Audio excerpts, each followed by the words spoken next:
Thank you. Thanks for having me. Okay, who's ready for some poetry? My first one is Float, and it's about going with the flow, and I tried to encapsulate the nature here at the state park. Float.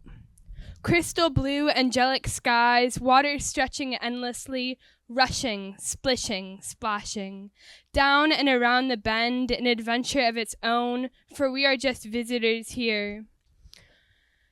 On the riverside, in this marble propelled by space, constantly in orbit, spinning faster than we can truly comprehend, yet we dare crave immortality, legacies to outlive us, but who will be left when we're gone, to rewrite our stories in the stars? Who will care enough to retell our memories just as we lived?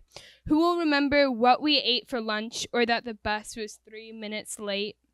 When there are 8 billion stories and time is just a concept. Not yet. So I suggest we go with the flow around the bend, learning how to float.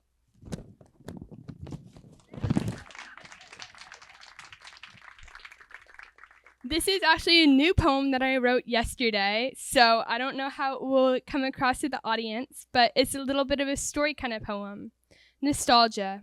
There's a pair of old cowboy boots in the hallway closet behind the peeling canary yellow door, once worn by a man named Bruce, Brandon, or Brian, with a mustache like a curly Q. Time has left him and his Chevy resting in the drive before dirt roads were paved over.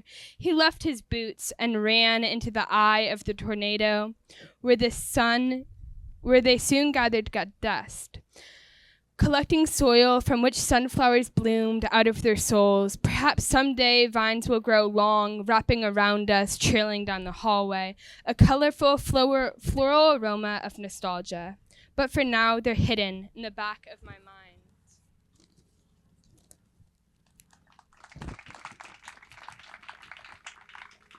And the last one is called Sands of Poetry.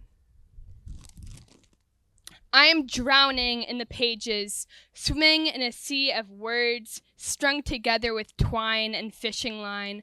I get pulled out to the riptide in an undercurrent of apostrophes, past the breakers of periods and commas. Meet me in between the lines, defied by all time. As poetry pulses through me, I reach for a pen like safety net, eagerly letting out a shaky breath. For I must make something out of my creative soul before I become cremated to sand.